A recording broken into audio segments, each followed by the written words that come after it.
That will give them confidence. I'm looking forward to this game because, of course, Ian's been looking at Falkirk for I think most weeks. I tend to think that he's there and he raves about them. So I'm looking forward to see two good teams up against each other today.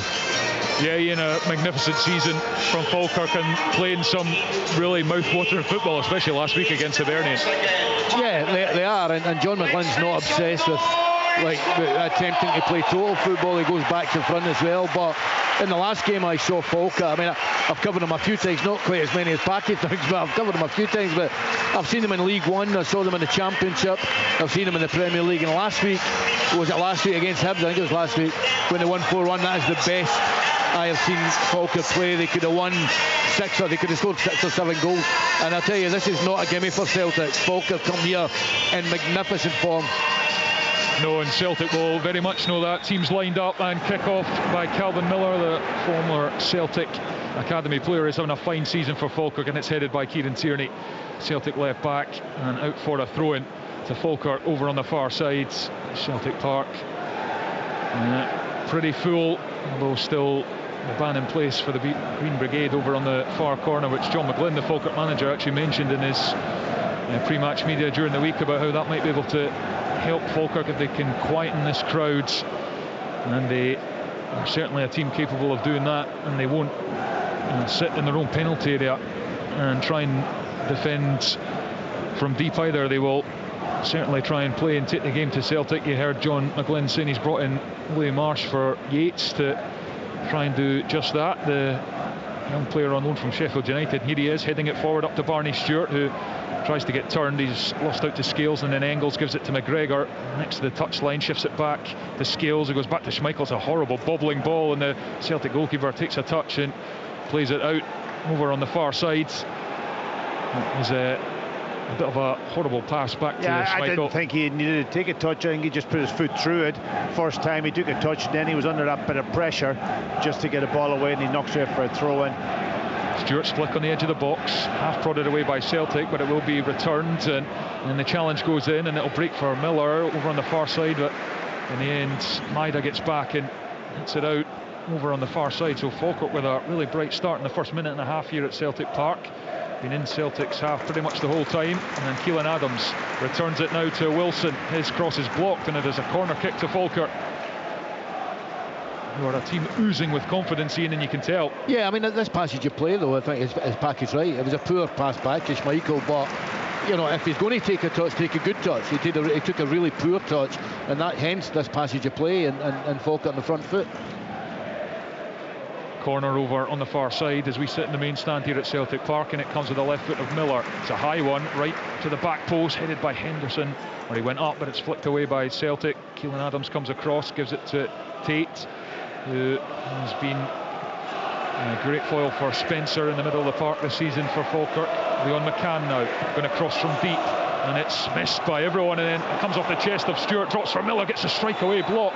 Now it's Wilson on the left hand side, but the handball call is given against Barney Stewart. Celtic free kick.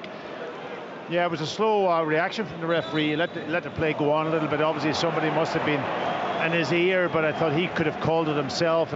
All the Celtic players reacted very quickly, but he didn't blow his whistle for a couple of seconds, and it looked as if the chance was going to fall to Falkirk. Good start from Falkirk, though. They had to kick off, and they're in Celtic's half for most of this opening couple of minutes. Here comes Araujo running into the Falkirk half, then runs into Leon McCann. It comes back to Yang, though, right on the touchline.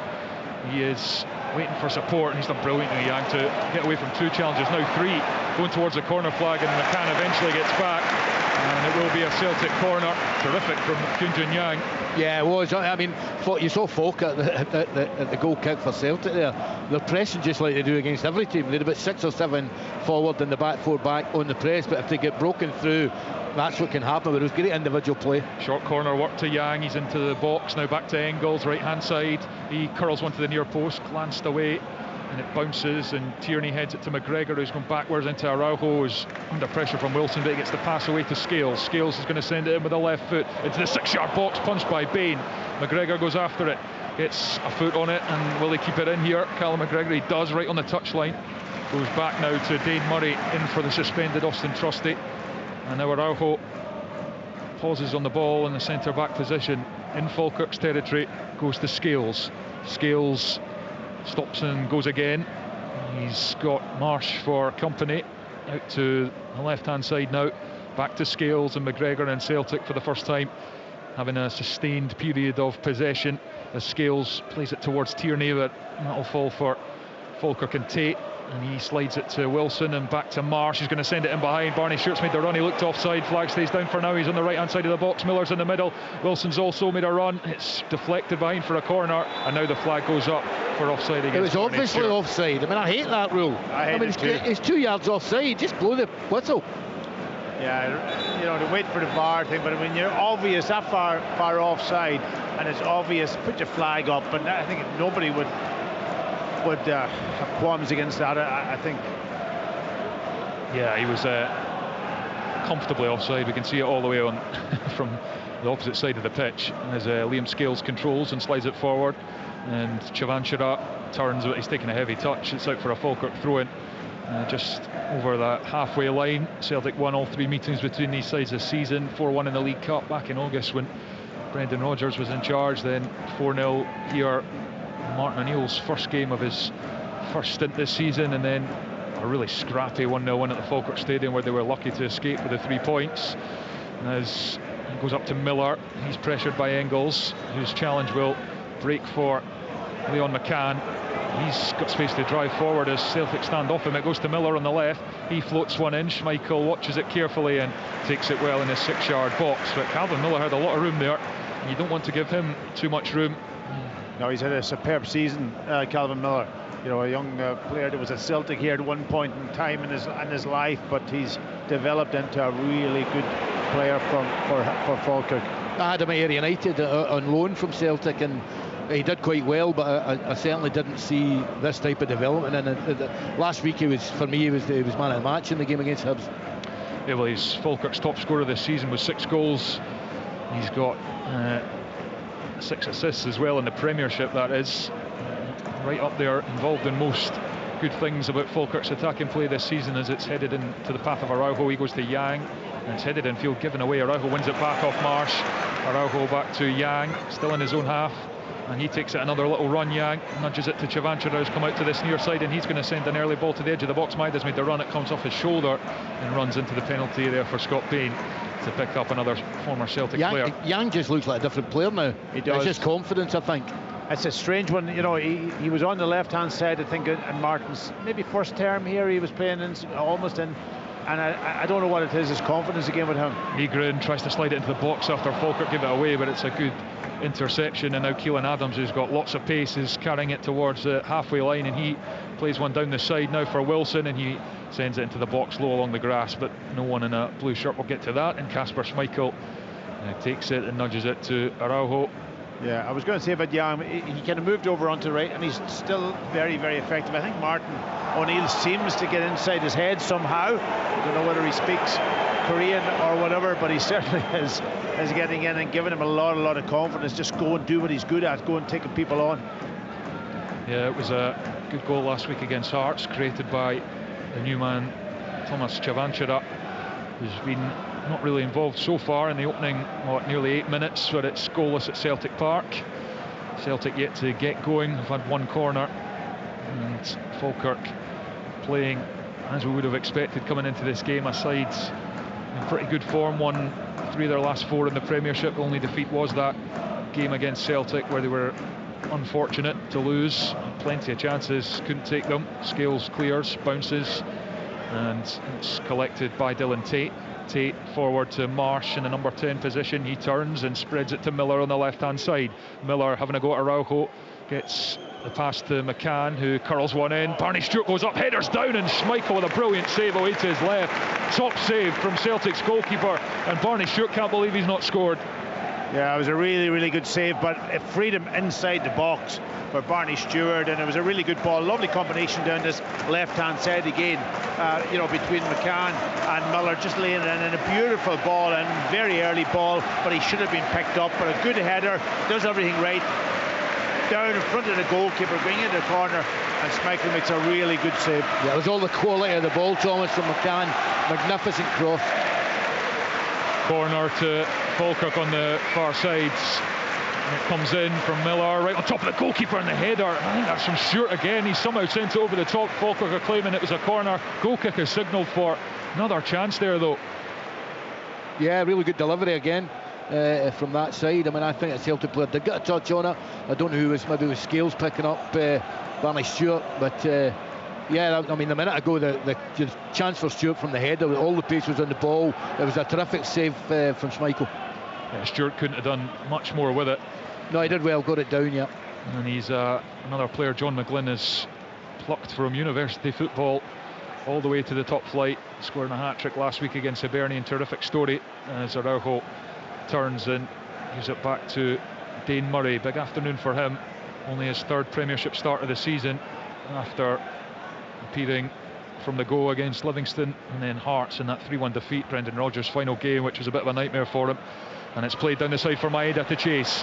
Edge of the box, crosses it, brilliant ball flashed across, and it's away by Leo McCann. Why is your centre forward not there? Your centre forward has got to knock that into the goal from 6 yards. It's a great pass from Tierney and a fantastic early cross from Maeda. A really good reverse movement. He's really good at that to get beyond people. Yeah, and he went to go to the near post and check back. I saw that. Yeah. Check back, and obviously go to the near post, create space behind you, and if you can get to the ball first, brilliant. If you don't, somebody else coming in behind you will get onto that ball. Sort of thing that Kyogo would just have been there to bury that for 2 or 3 seasons for Celtic. No one there, but Tierney has the corner, in swinger with the left foot. Bain comes, then hesitates. Falkirk player Henderson gets a touch, and it drops for Miller to carry away from the box, and then Miller is asking too much of Leo McCann, and it runs out for a Celtic throw a couple of yards over the halfway line. Goalless after 11 minutes. It was goalless at the break between Hibernian and Rangers. As you may have heard earlier, commentary of that over on FM on BBC Sounds and online as well. You'll get that if that's what you're looking for and you've just tuned in. It's goalless here between Celtic and Falkirk at Celtic Park. Still goalless between Hibs and Rangers after 51 minutes. We've played just over 11 here, and there's a stoppage in play for Keelan Adams. Hurt himself. He got blown in the face. I think he made a wee bit of blood. He's just coming off the pitch to get seen to. Yeah. And Adams, the other one that John McGlynn has taken from the Lowland League after he started at Glasgow Uni, went to Cumbernauld, and John McGlynn spotted him playing, and he's also comfortably made the step up this season to the top flight. He's getting some treatment, so Celtic have the player advantage at the moment, and they've got a throw in over on the far side, taken backwards to Scales. Scales to McGregor, who's dropped in, then back to Scales. Scales, the run has been made down the left by Tierney. Tierney plays it off Wilson, and Wilson has kept it in, and Tierney battling with him, and then Nygren goes in with a challenge. Referee's happy with that. Nygren gets the byline, flashes it to the near post, turn behind for a corner. Falkirk wanted the free kick. Yeah, I'm not sure it was a free kick, but in that time Celtic did have bodies in the box. You know, before the number 9's got to make his run, and I hope that he's dragging 2 or 3 Celtic players in with him into the 18-yard box for an easy finish from Maeda's cross. Celtic corner over on the far side, goalless at the moment. Celtic look to close the gap on Hearts and keep churning out the wins. Engels waits to take. The referee David Dickinson is blown the whistle eventually, and it comes to the near post, headed by Stewart, drops to Yang right on the fringe of the area, gets onto the left foot, shot blocked, and it bounces for Wilson, who heads it forward, and McGregor has to scamper back here, and he's done well to do so, and goes back to Schmeichel with his pass, and Schmeichel making sure that Celtic didn't fall 1-0 down in the opening 10 minutes with a terrific save to push away Barney Stewart's header. Dane Murray with a big diagonal switch, wonderful ball to Tierney. His touch was a tad heavy, and Keelan Adams, who's lost the number on the back of his jersey, the first one blood-stained, managed to deal with it. Now Wilson, now into Tate, who sends one across, and it's behind Miller. He picks it up though, and Celtic have dropped off here. Miller comes forwards into Tate. His first time pass is collected by Marsh, who turns well and gets to the edge of the box, Louis Marsh, and then the pass to Miller on the left hand side. Miller stops and then shifts onto the left, and his cross is blocked, and Murray doesn't see the challenge from Stewart on his blind side, and Celtic get away with it as Engels plays it to Nygren, and then it's Chip forwards. It's controlled by Connor Allen, and then he sends it out on the far side. Yeah, he had no idea. That's why I went ooh, because you just thought this guy Murray has no idea he's there. He's going to try and clear it and take the Falkirk player out. Yeah, it's always can happen now. He comes in a blind steady. You're driving through the ball. Next thing, a player comes in and gets in front of you, and you could take him down so easily. Kasper Schmeichel controls the pass to Scales. Scales assesses and goes up towards Chavanchara. McGregor may have got a touch on that. Nygren tries to pick it up, but won by Falkirk and knocked back to Scott Bain. I think he's coming to the ball too early. The big striker Chavanchara, he's almost clogging things up in the middle of the pitch. And it's played long by Falkirk and runs through to Schmeichel, who was on loan at Falkirk at the start of his career, played in Falkirk's last victory over Celtic back in 2007 when Stephen Thompson scored the winner and John Hughes was in charge. Scales carries forwards. He's unopposed at the moment. He's curled one forward for Chavanchara, sticks their right foot out, can't quite take it in his stride. Back to Bain goes the pass, and out to Adams. It's quite a good point. Packham is Chavanchara. He is coming too short, but he's looking, I think, to try and get a midfield player beyond him. But there's no Celtic player doing that just now because he is coming very deep to try and get hold of the ball. Wilson with a good challenge, and then Nygren has tried to pinch it back, breaks for Brad Spencer, the Falkirk captain, and he was looking for the run of Kyrell Wilson over on the far side, but it goes out for a Celtic throw-in. Still goalless, Celtic Park after 15.5 minutes. Falkirk looking to back up that victory over Hibernian and potentially close the gap on them depending on what happens at Easter Road. Still goalless there between Hibs and Rangers. Played down the side for Engels, and he's into the box. Arne Engels squares it, and then it's played away just by Keelan Adams. Good defending from the right back to tuck in. I'll tell you what, it was really good defending because he matched Maeda. Maeda's got that turn of pace we know. It was good run from Engels initially. He's looking for that ball across the sort of almost penalty spot, but Adams just got his body between the ball and Maeda and didn't let him get in front of him. I thought it was a really poor ball from Engels, really poor. I thought it was under hit. I think he needs to do more. It was the right ball, he just didn't execute at all. Yeah, Keelan Adams, his biggest attribute is he's got that pace.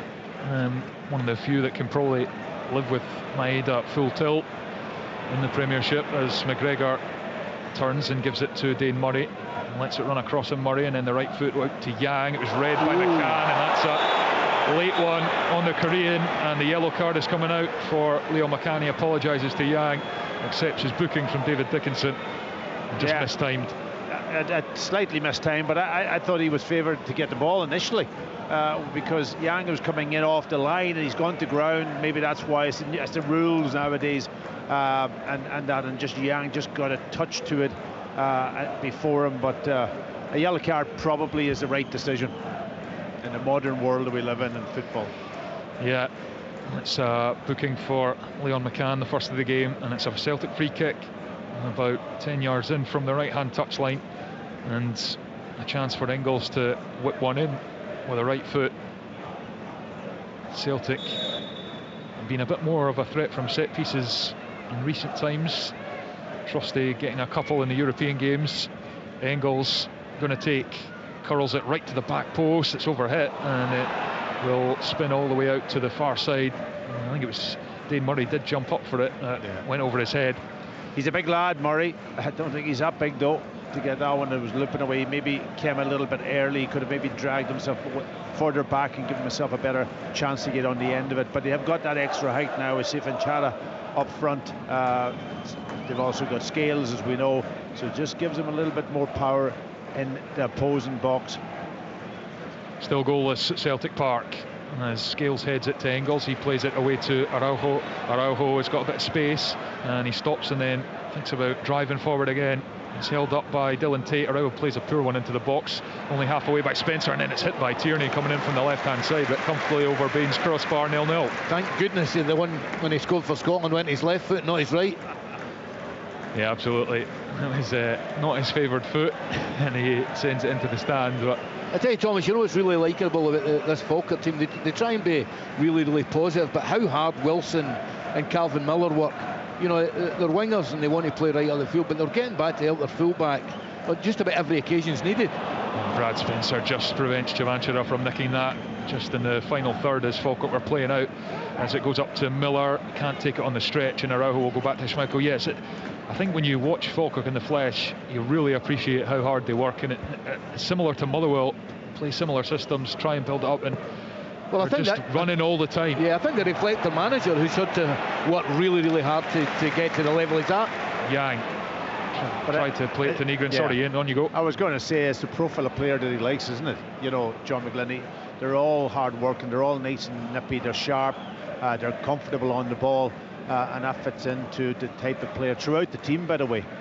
Up to Chavanchara, turns and fizzes the pass out to Yang on the right hand side of the box. He takes it inside McCann, he's into the area, gets to it first head of Tate, but he stood his ground well. Cross comes in, takes a deflection, and it will break for Brad Spencer, and the Celtic fans unhappy. No one in a green and white hook jersey was there. Instead it's one back. McGregor has it on the far side touchline.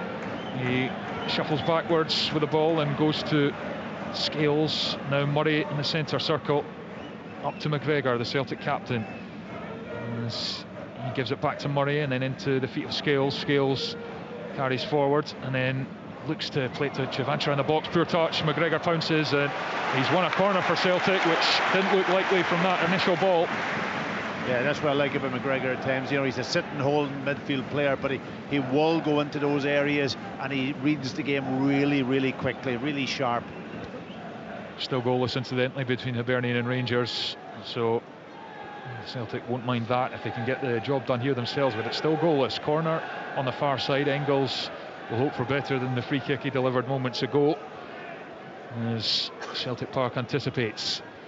Here it comes, Engels into the near post area again, headed away again by Stewart, and Araujo controls, gives it to McGregor. McGregor drops one down the left of the box. The header's missed by Wilson, and it's there for Celtic in the sliding challenge from Wilson, and it will be another corner to Celtic on the far side, 0-0. Celtic just trying to create some pressure, still waiting for a real gilt-edged chance. They had that ball from Maeda flashed across, but no one was there to tap in. He was begging to be side-footed into the net. Engels will have another go on the far side as he prepares to take. David Dickinson ensures all is well in the centre of the box. A lot of these have been going to the near post, and it comes again to that direction. Tierney can't get the flick on, and Wilson will clear. They're almost looking for a first contact to then help it across and someone to follow in, but it's not coming off at the moment. Yeah, it's not just falling for them. They're good, but decent balls in with a bit of pace, but nobody's getting across properly into the area that the ball's arriving in. Maeda just crowded out in the box there, and then Chavanchara gives away the free kick on Dylan Tate. Yeah, I think Celtic are just starting to, without making chances, starting to turn the screw a little bit. Falkirk need to get a hold of the ball. The last 2 or 3 times they've had it, they've went long, and you know, there's nothing wrong with that if it's a good pass, but they're just knocking it back to Celtic. I think you need to get Brad Spencer and Dylan Tate on the ball a little bit for Falkirk. Yeah, Falkirk were ruled a bit of a blow this week when Ben Parkinson, the signing from Newcastle that they played a bit of money for, who scored against Hearts in the Scottish Cup, the goal, and then the winning penalty, ruled out for up to 12 weeks as Liam Henderson gives away the free kick, and Celtic will take that one. It's on Chavanchara, he's still on the turf, he gets to his feet now. Just on that point, it's always tough on the manager when you go and you try to strengthen your team with a player, you spend a wee bit of money and you bring him in, and then suddenly injury. It's really devastating for any manager. Yeah, difficult to go back to the board and ask for more. Yeah. We'll see if John McGlynn is planning to do just that after the match, and when we speak to him as Yang controls just in from the touchline. He started fairly confidently, but he was doubled up on there as Marsh came across. Scales in the centre circle, dribbles away from Barney Stewart, and then plays it down to Maeda, takes it, then flashes it in, and is cleared half back to Maeda. Kyrell Wilson has won it back, and then Maeda with a careless trip. How often does Maeda do that? I know. I mean, it's unbelievable he doesn't get booked more. He just flies anything. I mean, listen, he's got a great work ethic, there's no doubt about that. Good player. But I'm amazed he doesn't get booked more. I always worry when he does get booked that he still continues to do the same thing. Exactly, yeah. And is it the real danger for him to get sent off? Well, you saw what happened to Rugby Park yesterday with the Aberdeen captain, Shinnie. Yeah, Shinnie booked after 6 minutes and then given a straight red in the second half. As I think, to be fair to Tyson Maida, I think a lot of players are instructed to commit those fouls these days to just stop any hint of counter or opportunity and get them back in their shape. But I don't know any managers that would instruct you to do that. I've got to say, I certainly haven't played any under. Yeah, and didn't get the yellow card, crucially, as it's played out to Tierney. Line with the edge of his own box. From Schmeichel there. You know, you give it to a player who's facing the wrong way inside the box. He's always going to be under pressure. He just got away with it, Liam. Maybe you could ask the player. And it's Maida surges into the box and his cross is blocked in a way. And to Spencer, he clears it off. The Celtic player and out for a throw in on the far side. That is a glimpse of what Tyson Maida can do there. Schmeichel, he's been under the spotlight. Made a couple of really good saves against Hearts last week, but he'll always make good saves. Listen, he's an experienced goalkeeper and he's had a great career. He'll always make saves, but I think he's just got to the stage of his career now that it's becoming a little wee bit more difficult for him. Yeah, and you can see the effect it has on teams when the goalkeeper, distribution-wise and coming for crosses, isn't foolproof. Yang looked offside, controls it in the box. He's going to play it, shoots and saved by Bain. And the flag has not gone up, so Celtic corner. Yeah, he did look offside, didn't he? You know, because he went quite early. Ball, nice little ball over the top from Aroa, and that he's gone high again on the goalkeeper. They must have done their homework on him because he scored a couple of times from that position, high up into the net, and Bain stood up really well and made a decent save. First save Scott Bain has had to make this afternoon after 26 minutes nearly at Celtic Park. Celtic corner, Tierney. This one goes to the back post. Bain's come out, gets the punch on it. Good goalkeeping.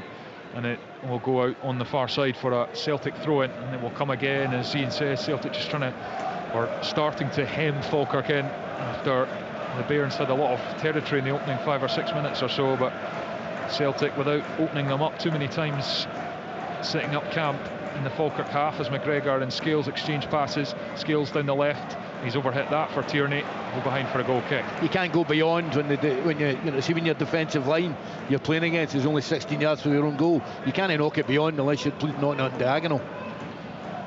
Leo McCann, pass up the line for Miller, tussling with Araujo, and it will go out for a throw into Celtic. There's a bit of pushing and shoving, and nothing much in it, and Araujo will be able to take this throw in as Martin O'Neill is out on the edge of his technical area.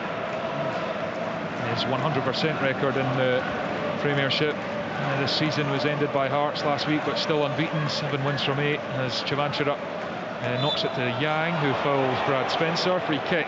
It's just all a bit bitty at the moment, a bit scrappy. Yeah, I mean, I think that suits Falkirk, particularly when Celtic start to dominate the ball. I mean, I think the possession stats in the last 10 minutes would be really dominant in Celtic's favour. So when that type of thing does happen and it breaks up the game, I think that's definitely a good thing for Falkirk. You are listening to Sportsound on BBC Radio Scotland Extra from Celtic Park. Celtic 0, Falkirk 0, 27.5 minutes played, and still goalless as it stands at Easter Road between Hibernian and Rangers. That's over on FM, and you'll get it on Sounds and online as well if you've just tuned in looking for that, as Keelan Adams takes it off Nygren. Scales gets the break of the ball and clears it as it's headed out by Connor Allen for a Celtic throw over on the far sides. Connor Allen, another one John McGlynn's taking a chance on after being released by Rangers. Hadn't played an awful lot of senior football, and he's come in and made that right centre-back position his own this season, as Kieran Tierney goes back to Scales with a pass and then all the way back to Schmeichel.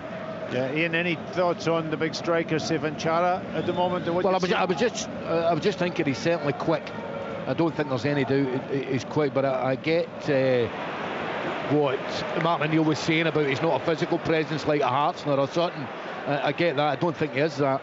Brad Spencer, edge of the box as Falkirk counter. The captain gives it now to Miller, his left foot, plays it into Scales, and now Chavanchara Oh, good feet away from the challenge, but it's an excellent recovery from Spencer to slide in and take it away from Thomas Chavanchara. As McCann now comes down the left for Falkirk. Tate tried to return it. He's found Marsh. Araujo goes in, and he's too strong for Marsh. He's struggling to get it under control, but eventually gets the throw in as Tate slides in. I don't think, Becky, there's any doubt that he's got ability. I mean, I think his touch is really good. You'd like to see him spinning down the side a wee bit more, because he's quite obviously really quick, but he's certainly not going to dominate the air. He certainly doesn't look like that type of striker. And the other thing Martin did say, he doesn't think he's an out-and-out number 9. You know, he's more maybe a player who plays behind a main striker, and it kind of looks to me, comes to the ball fairly early, doesn't he, on his movement so far, and it's just they've been trying little passes into him, they're getting clogged up for me, you know. Celtic win it, and it's carried forward by Yang up the left-hand side, and he goes to ground, and it's won by Nygren, and Nygren gets just, or looked like he'd got in front of Keelan Adams, but he's recovered really well, the Falkirk right back, and now it's up to Marsh, who can carry towards the halfway line, pass to Barney Stewart on the right-hand side, back to Kyrell Wilson. Wilson will drive forward, he's got pace as well. Callum McGregor gets the foot in, and he has committed the foul. Free kick to Falkirk. Yeah, it looked like a poor decision, that, I've got to say. Even from here, I know we're quite far away, but I thought Callum McGregor got a toe in the ball there. Yeah, the referee was rightly said it too. That was the point. But also, closer than we are, that's for sure. If it is a foul, which I agree, I think you've got the ball, then he's taking Wilson down as he's driving towards the box. It's surely a yellow card. Yeah. It's David Dickinson doesn't flash the yellow cards, and it's a free kick to Falkirk, right hand side of the box. Brad Spencer and Calvin Miller are over it. Falkirk with players on the edge of the box. Now they make their runs as it's bent in behind the Celtic defence, and Schmeichel was comfortable to leave it as it goes behind for a goal kick. 0-0 at Celtic Park. Yeah, it was a decent ball. Obviously, you know, Celtic had held the line, and the pace was on the ball. I was surprised Schmeichel didn't actually come and take it, because he just let it drift away beyond the back post. Back to Scott Bain, the Falkirk goalkeeper, ex-Celtic of course. In the game we've seen maybe what they would do against other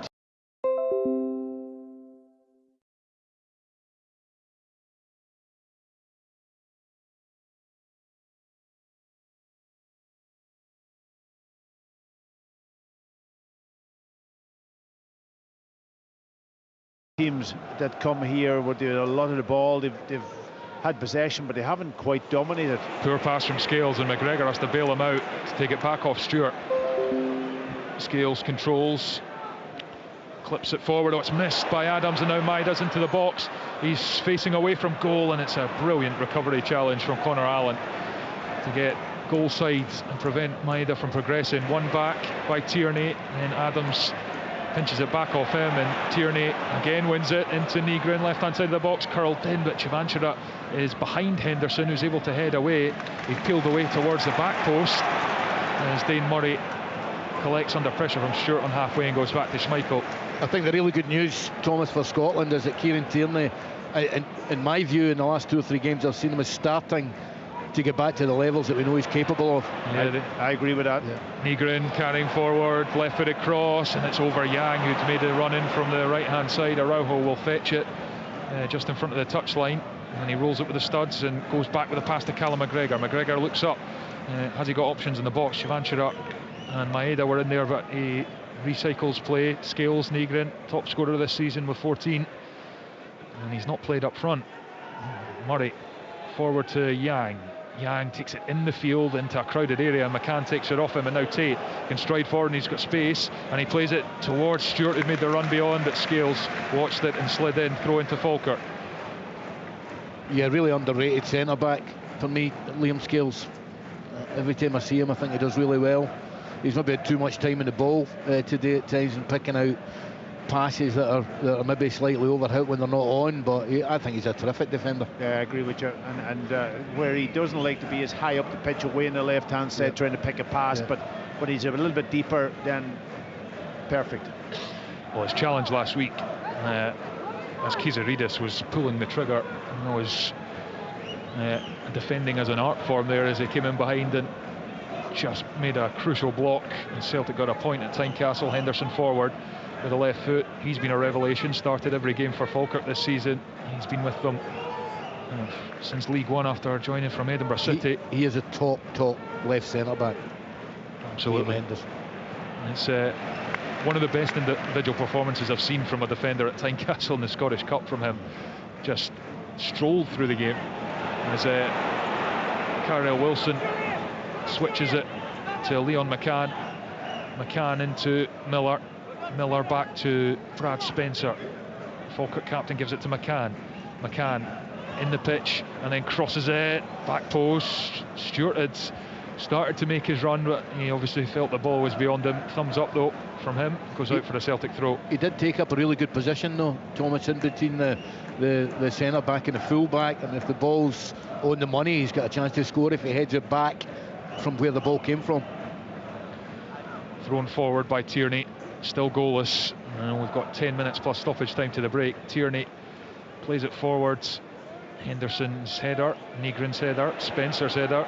It's, no one wants to get it under control at the moment. It's won by Tierney. Now McGregor back to Dane Murray, and Murray across to Julian Araujo and into Yang, heavy touch, and Falkirk have it back. Tate into the centre circle for Marsh. Now Kyrell Wilson with a bent passing behind. Stewart is on his bike, he's going to get it as it came outside the box, and he plays it off Araujo for a Falkirk corner.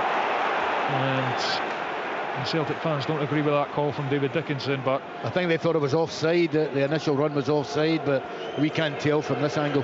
No, and it's a corner kick to Falkirk on this near side as the Bairns start to get another foothold in this game after a bright start.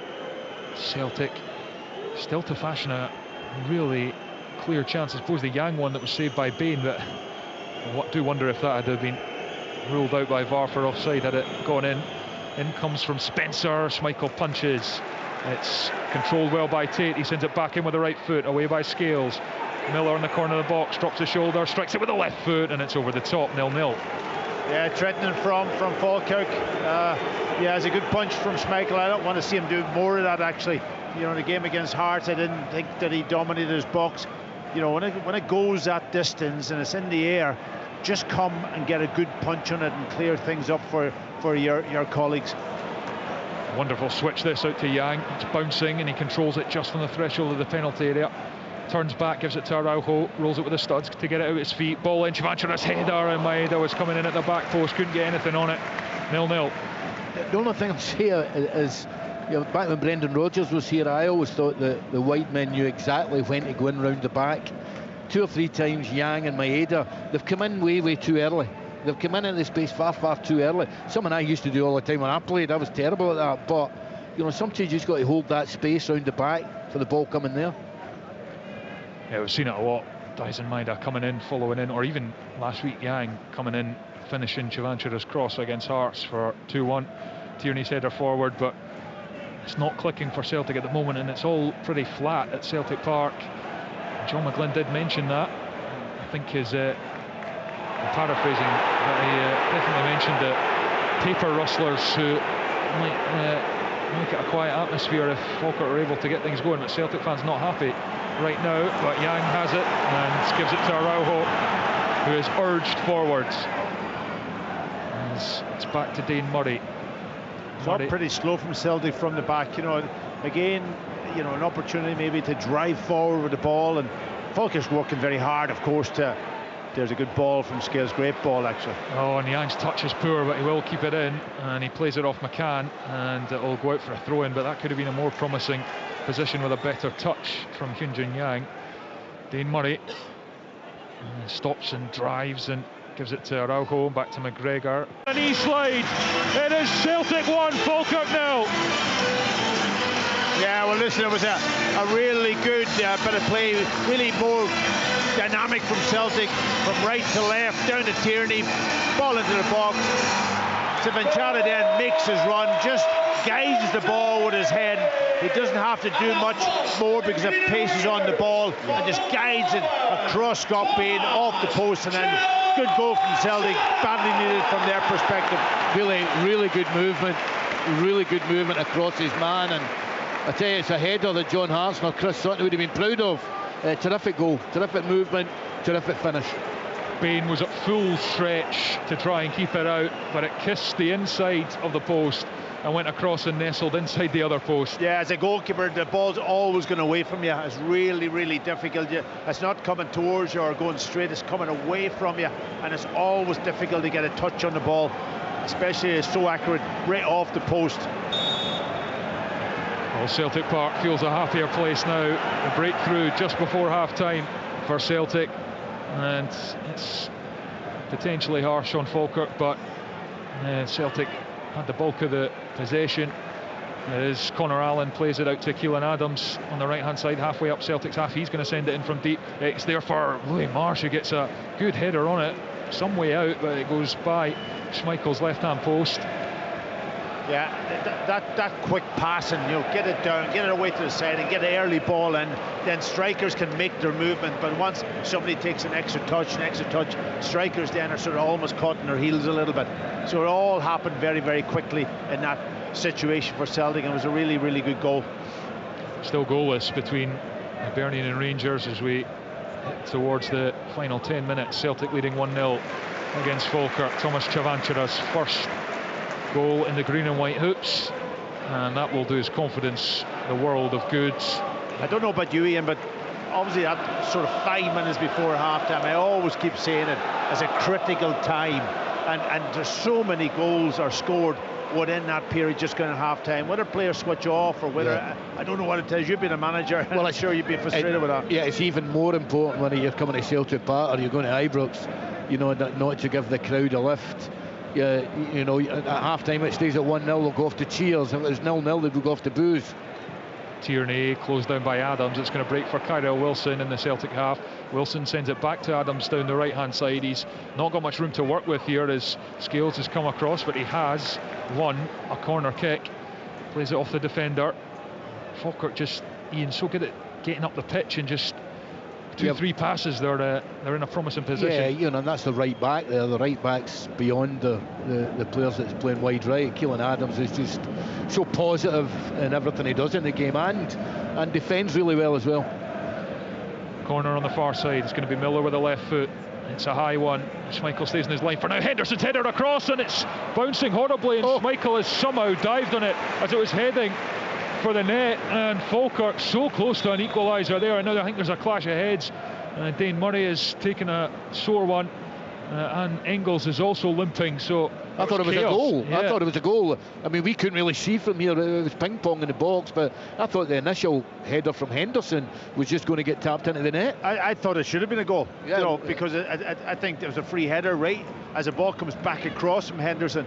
I don't know who it was, one of the Falkirk players, but it certainly looked as if all he had to do is just head it into the back of the net. Yeah, it was chaotic in there, to say the least. Both Celtic players are okay, and so Murray has it at the edge of his own box, gives it to Scales. Scales with a bit of green grass to waltz into, and then he's going to send it in behind for Chavanchara, who's going to get onto it on the left corner of the box. Good run from the striker. As he's forced out by Henderson to the left-hand side, he's turned in and having a go, and referee says no foul as two of them now go across. Lovely back heel to find Negrin, but he runs into a crowded area, and Celtic have it back as it's cleared by Falkirk. Dane Murray to Araujo, and Araujo square for McGregor, and now Scales to Tierney, who whipped in the cross for the goal, and he drives on the outside. Brilliant from Kieran Tierney. Cross headed by Adams, and then Araujo from distance, cleared by Spencer. And now Miller, and McCann clears. Murray side foot, intercepted by Louis Marsh, and Engels recovers well to get a toe on it. McGregor away from Brad Spencer, doesn't have anyone running beyond on the left hand side. Celtic all narrow on that edge of the pitch, and Tierney is back on halfway and gets it off his captain. It's an absolute shock that Callum McGregor just did the right thing there. He does it all the time, brilliant. Yeah, on the right hand side, has a go at McCann on the outside. There's two of them there, Miller to help. McCann gets a toe on it now. Miller picks up as McCann loses his footing into the box for Spencer, who doesn't want to take any risk and clears it. Scales returns it to Araujo. Poor header with plenty of time from Araujo to give it away. He's luckily got it back. And McGregor, now Negrin has Tierney to his left. That's where the ball goes. Tierney under pressure from Adams gets the pass away to Dyson Maida. Maida on the touchline, too quick, and he is claiming it's a corner, and the referee agrees. I think a minute ago you saw that what I was talking about when Scales was driving forward and he played a really nice pass in behind. You know, the back line was about 40 yards from the goal, so the space was there, the run was great, and they go right in behind the Falkirk back four. Corner to Celtic on the far side. It is Celtic 1, Falkirk 0, and we just about played 45 minutes, and the fourth official will put up the board shortly. Can't imagine there's be too much added time, 1 maybe 2 minutes at most, as Engels prepares to take this corner. And the referee taking a long time to get this ball delivered. Engels, and it comes in to the near post, flicked on by Tierney, but McCann clears, and it is 1 added minute at the end of this first half. Araujo forced backwards by Calvin Miller. Yeah, he was right on the money on Thursday night. Engels from this sort of left-hand side here, bending them in for Trusty. Today is just as accurate. It's been just out a little bit. I would think maybe you could blame the players for not making those runs, but I just think he's just off target slightly today. Scales to Engels. He's given her away straight to Barney Stewart, who couldn't control, but Dylan Tate will pick up in the centre circle nonetheless. He's got numbers to his right, and Brad Spencer has it now. Spencer, sliding challenge from Maida, gets back to his feet, and terrific from the Celtic winger, and Tierney mops up and clears. Chavancher is having his shirt pulled here by Conor Allen, and the referee plays advantage, but there is no advantage, and so the free kick is given, and will be the 46 minutes up. So I wonder if we'll get this free kick and no more, or no, the referee has said that's enough, and Martin O'Neill heads down the tunnel. And it's not been vintage stuff from Celtic, but crucially they have the lead. Thomas Chavanchara with his first goal, terrific header in off the post after Tierney's cross from the left hand side. Falkirk have had a couple of really good chances though. 9 minutes, Barney Stewart's header was destined for the net but for the intervention of Schmeichel. He had another header over the top from a corner, and Henderson also had one at the back post from a corner which looked like it was heading in, but it wasn't tapped home on the line, and Schmeichel smothered it. So at half-time, Celtic at the moment heading back to within 6 points of Hearts. At a break, it's Celtic 1, Falkirk 0.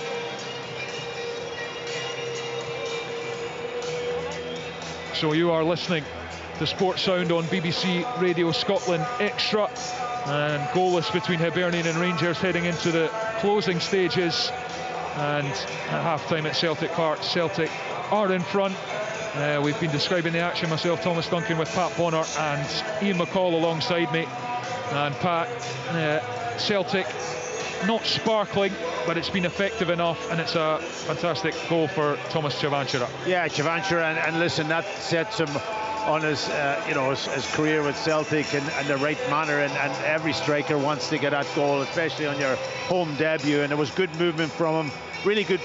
I think probably the best bit of play from Celtic in many ways, because they got the ball away nice and early, over from right to left, out to Tierney, one touch, second touch into the box with a bit of pace, and there was the movement from Chavanchara, and it was a really good header. So he'll be delighted going in.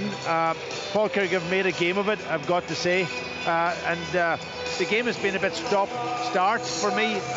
No team has dominated really from that perspective, and every time Falkirk gets the ball, they want to play, they're nice and sharp, and they work the ball up through the thirds of the pitch, and they always get into a decent position when you always think they're a real threat. But Celtic, I think one other chance they had in the game, probably from the Yang one. Yang, and that's probably indicative of how the game's gone. Yeah, just focusing on Thomas Chavanchara for a moment, Packy, because he hadn't played since November until the Hearts game. He comes in, he hits the bar with a header, he gets an assist, and today he's got a goal. And you just feel, for a striker especially, to come in and get on the score sheet and be involved and be impactful straight away, because he's come in with a lot of pressure on his shoulders. Because Celtic have been desperate for a striker. Yeah, it was really interesting how Martin O'Neill described him before we actually seen him, that he wasn't an out-and-out number 9, and he wasn't a big strong one like maybe Sutton or so on. He was more a player who would kind of play off somebody, but he's played up front. In this game, he played up front against Hearts.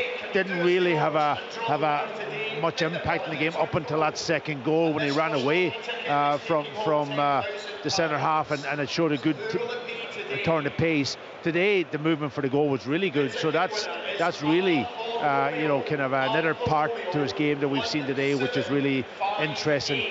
It's hard to describe him. He's big. He's tall, but he's not prolific in the air, as you can say. Obviously, that ball into him, he just had to kind of glance the ball off his head. He wasn't going up into the air in a powerful header, but it was just a kind of a nice little simple header where he's just directed it on target. So he's not that type of player.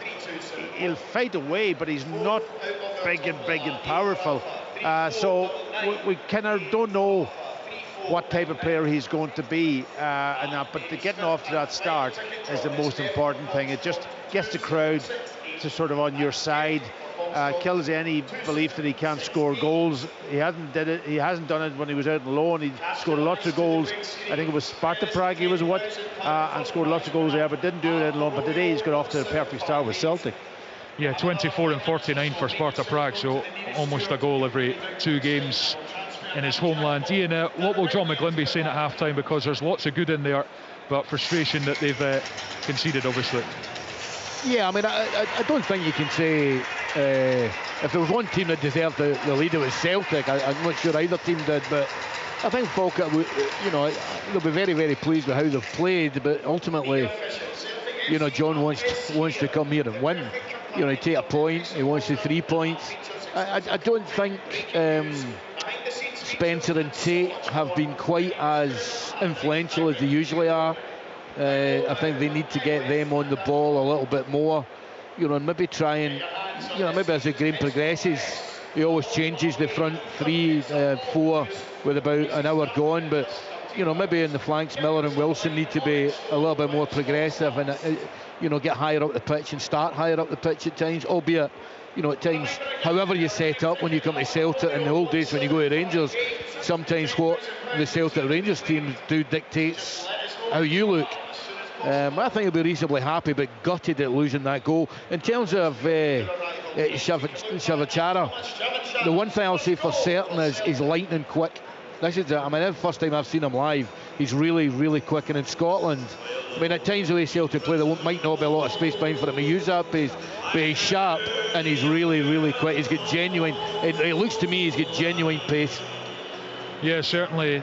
He showed it at Tynecastle last week with that run down the side and set up the second goal. It's into stoppage time, incidentally, at Easter Road. It is still Hibernian 0, Rangers 0. Not quite sure how the second half has unfolded there, because obviously we've been describing the action here at Celtic Park, but certainly in the first half Hibs had a lot of good chances and probably should have been in front. So as it stands, Celtic are going to get back to 6 points behind Hearts. Packy's still a lot of work to do, but potentially, unless Rangers grab a late goal, they're going to go back above their rivals as well. Yeah, listen, Rangers would be disappointed if they lose points away to Hibs. I know it's always a difficult place to go when you go up to Easter Road, and you're right about Hibs listening and watching the early part of the game. There are lots of chances, so maybe they might reflect on it and say it's a good point one when you consider the chance that Hibs had. But in saying that, every point now is so important. If you lose a couple of points, you can almost lose. The games are running out. That's the problem. And Hearts are in a perfect position. Absolutely. I would prefer to have points in the bag at this stage than not, and have that lead, because you can always then maybe kind of lose one or two, but you can bounce back. But if Celtic or Rangers lose games, then they're in trouble.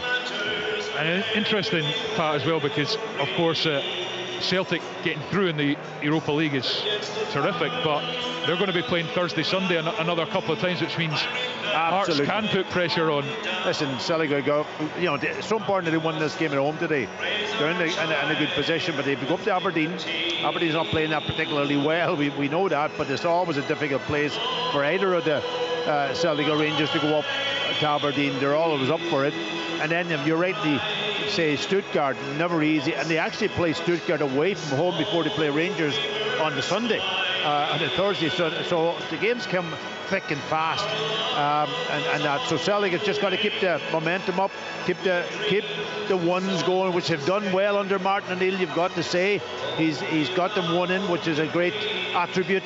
But the signing bit is always going to be there, and they've 24 hours almost to get somebody in through that door. They can still go to the market, I think, for loanees, but that would be a desperate situation if they can't get just one or two more. Yeah, I think that the Europa League success have had to get through to the knockout stage. It just makes it even more obvious and even more important that they sign some players, because they're starting 11 and one or two. They're certainly good to compete on all three fronts, but you can tell the other night there that they're running out of legs a little bit, because Martin's picking the same ones most of the time, and rightly so. He needs to win football matches. That's his kind of motto. So I think by Monday, I think it's 11 o'clock's the deadline. I think you certainly need 2, 3 in at Celtic. What positions do you think? Centre back, another centre forward, and a wide player. Yeah, the other thing, Ian, is that Celtic always had a strong bench. When they were doing really well, around about the 68th minute, they would go to the bench, and suddenly you had 3 or 4 players coming on that really give them another impetus. That's kind of missing at the moment.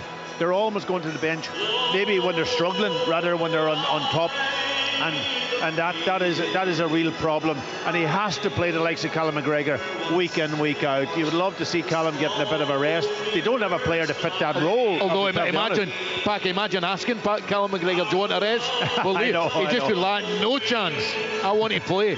Yeah, he might not have minded being off against Stocken like Talbot, mind you, at Rugby Park. But I think a Celtic team of a few years ago, he'd have been rested for that game, but Martin O'Neill felt he couldn't afford to, which says a lot perhaps. But you're looking at, it's a great point package. It's just, even if you think under Ange Postecoglou and even under Brendan Rodgers recently, Haksabanovic, Giacomakis, these kind of players coming off the bench, who even if Celtic, which they rarely did, struggled in the first hour. It wasn't just fresh legs, it was pace. People coming, oh my God, I'm tired now, and I'm up against somebody fresh coming on, but has got lightning pace and ability. But now you're saying to yourself, I'm okay, I can handle it. Whoever comes off the bench, and that's not good from a Celtic perspective. As for Falkirk, Ian, I mean, they had chances in that game. Barney Stewart, great header, which Schmeichel does. He couldn't really do any more, could he, with that header? Schmeichel saves it, and obviously they've caused problems when they put the ball into the Celtic box. Yeah, Barney Stewart has done well. You're right in saying his header was a terrific save from Schmeichel. The one time that young McCann, the left back for Falkirk, didn't hit the cross on the money was the time that Barney Stewart got in between Scales and Tierney, and he was really free. And by me saying if it was on the money, the cross was on the money, and when I said heading it back from where it came, I mean just direct it back across the goal, and then that was a goal. So they've been a threat, there's no doubt they've been a threat, but I think John would like a little bit more control in the middle of the pitch, and maybe 1 or 2 more shorter passes. But sometimes, as I say, when you come to Celtic Park, you go to Ibrox when they were really well. When you go to Ibrox, you're not going to have a lot of the ball, and what they do, what Celtic Rangers do, kind of dictates how your players react. Yeah, you are listening to Sports on a BBC Radio Scotland Extra, live from Celtic Park, where Celtic are leading Falkirk by 1-0. Thomas Chuanchera's first Celtic goal. Terrific header off the post and in, as Bain did his best to get across, but could do nothing but watch it come off his left hand post and go inside his right as it went across the goal, and a confidence booster for Thomas Chuanchera. I think they're still just about playing Easter Road when it is still goalless. They're into the 6th minute of stoppage time there, or 8th minute of stoppage time there now, I think, and it is seconds away from the full-time whistle. So as soon as that comes through, we'll update you with that, because that will affect the table as it stands. If you're the Hearts manager, what would you rather? Would you rather Rangers losing something and Celtic winning this game, or well, I tell you would like both to lose? Yeah, obviously, but they're training today. I know that because I texted Archie earlier, and I think they watched the Hibs Rangers game. So, I mean, Derek McInnes is long enough in the tooth to say it's about what we do. But you know what? If they can just keep 6 or 7 points clear going into the split, it allows them a couple of hits from Rangers and Celtic, and they'll still win. Well, it's full time now at Easter Road. Hibernian 0, Rangers 0, full time scoreline. So as it stands at the top, it's Hearts on 24 games played with 54 points. Rangers now 6 behind after 24 games on 48 points. Celtic 20 at the moment, they're going to go ahead of Rangers on the as it stands table, because they're 1-0 up here at half time, but still plenty of work to do. Motherwell on 43 started the day only 2 points behind Celtic. A remarkable run for Jens Bertolascu's men, another 2-0 win yesterday, and I don't think many people are touting them for the title race, but they could certainly have a big say. Yeah, well, listen, on you go, Paddy. Sorry, this time of the season, normally we watched Aberdeen, didn't we, and they had a great run, but it was so early in the season that I don't think it's the wrong time to talk about league titles and so on and so forth. But after Christmas, on a run, and you've been at Rangers here and I've been at Celtic, you always get feeling, hey, the touchline's not far away, or they get over the line. So now is the time to really kick on. Yeah. And Hearts probably might be feeling, they've never experienced that though. That's the only thing a lot of them players. In terms of Motherwell, Thomas, I genuinely think in the next 3 or 4 games, if they continue this run and they have a signature result like the one that they beat Rangers, I think they play Celtic soon. If they win that, then I genuinely believe that they are in a title chase. Yeah, absolutely. I should say, actually, as it stands, Celtic are going to be still behind Rangers, but level on points, not going above them, and it would be down to goal difference. But Celtic only 1 behind on goal difference at the moment, so if they were to go on and win this by a couple, then they would go above their rivals, and they'd be locked on 48 points, both 6 points behind Heart of Midlothian, whose dream season just continues with a very comfortable win away at Dundee United last night. The players not far away from coming out for the second half here at Celtic Park, and it is a big second half for Celtic, Pat Bonner. Yeah, I'm just going back to that sort of title chase. Both Celtic and Rangers can help each other out in many ways, but they also can go the opposite way and kill off their title challenge. You know what I mean? And it's that's the fascinating thing about it, when you've got third team in the mix. Normally it's between the two of them, and then whoever wins the games against each other would obviously pick up the title. But now is it kind of different? You've still got to watch the third team, and that's going to be really interesting on the run down to the end of this title. Yeah, Celtic have emerged for the second half, still waiting on Falkirk. There is Thomas Chavanchara, the rangy figure, who has put Celtic 1-0 in front, and it's a big moment for him on his home debut to get the first goal. They will be able to register him, of course, for the knockout stages of the Europa League. They play VfB Stuttgart in a couple of weeks' time, first leg here at Celtic Park before the return in Germany. Stuttgart currently 5th in the German Bundesliga.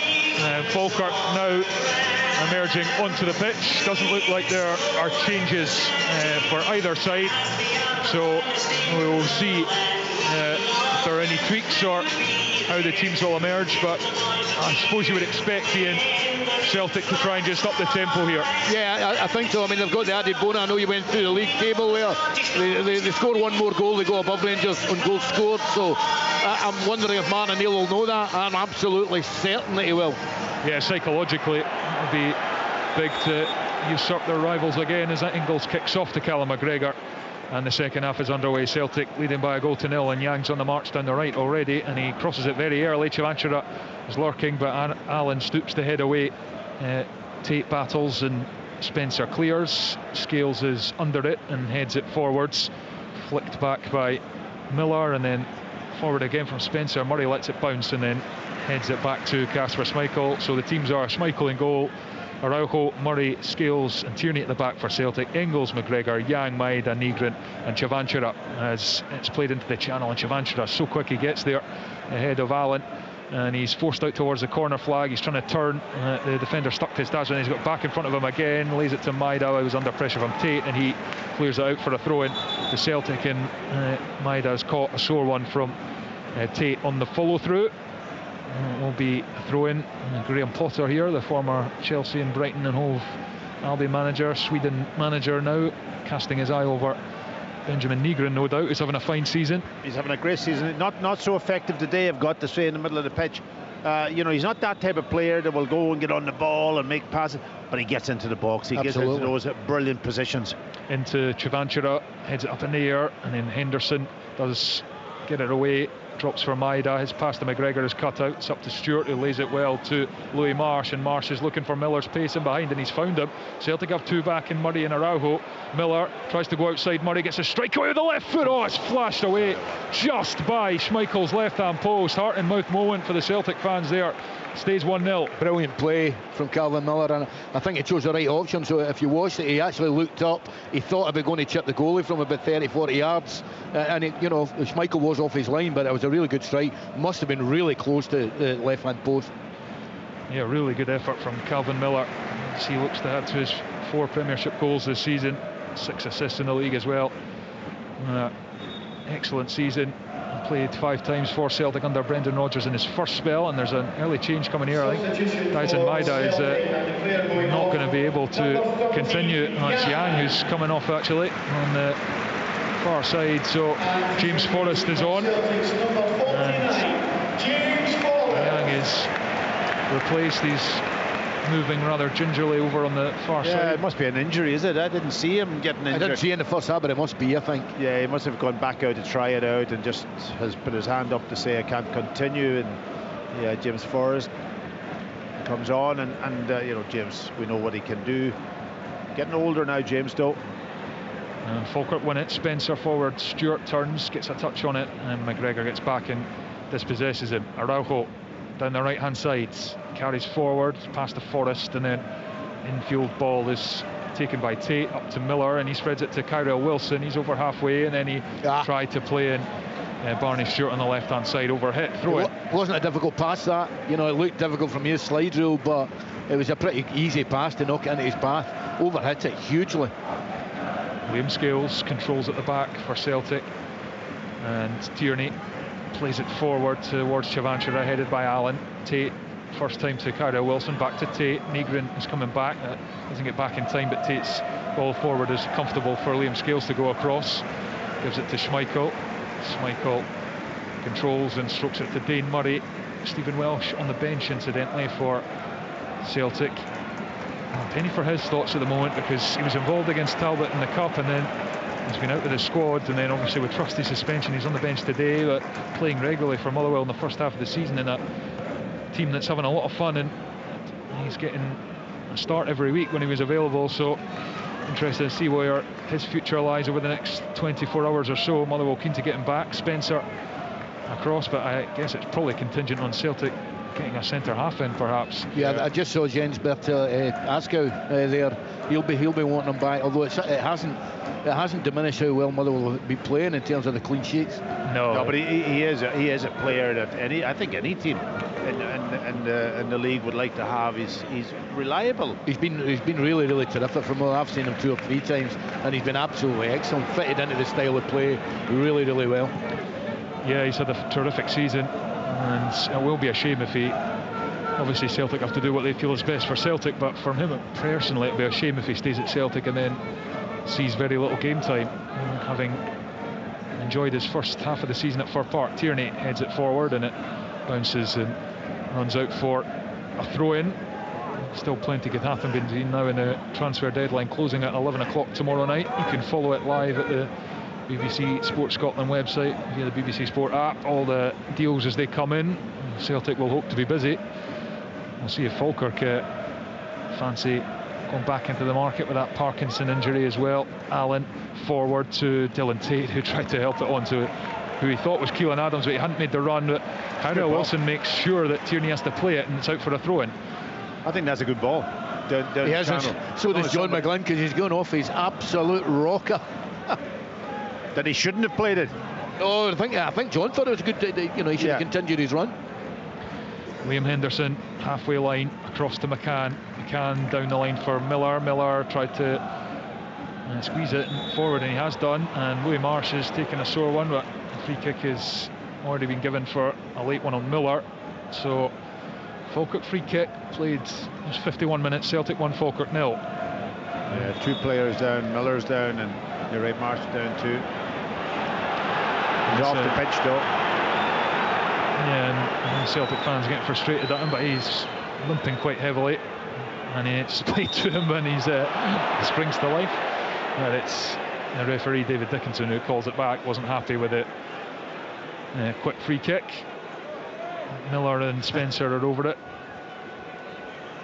and Falkirk have looked threatening from a couple of set-piece opportunities in the first 51.5 minutes of this game, and it comes from Brad Spencer towards the penalty spot, headed by Connor Allen straight at Schmeichel, but another half chance for Falkirk.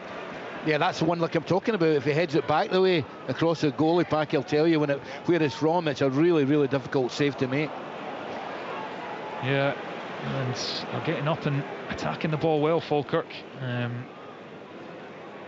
Celtic come forward on the right though. Forrest, Engels now, and then into Nygren, edge of the box, squeezes it. Chavanchera can't quite take it in his stride, and Leon McCann it's Tate actually in there, but it's won back by Celtic. Nygren curls it to the back post, header. Chavanchera can't get the purchase on it. Engels, now James Forrest onto the right foot, and it's a brilliant challenge from Leon McCann to prevent Forrest going outside him and getting a strike away. And now Kyrell Wilson will break for Falkirk. He carries it over halfway, driving forward. He's only got Barney Stewart for company. Miller's joined, and now he strikes from distance, blocked by Scales, and Celtic have it back.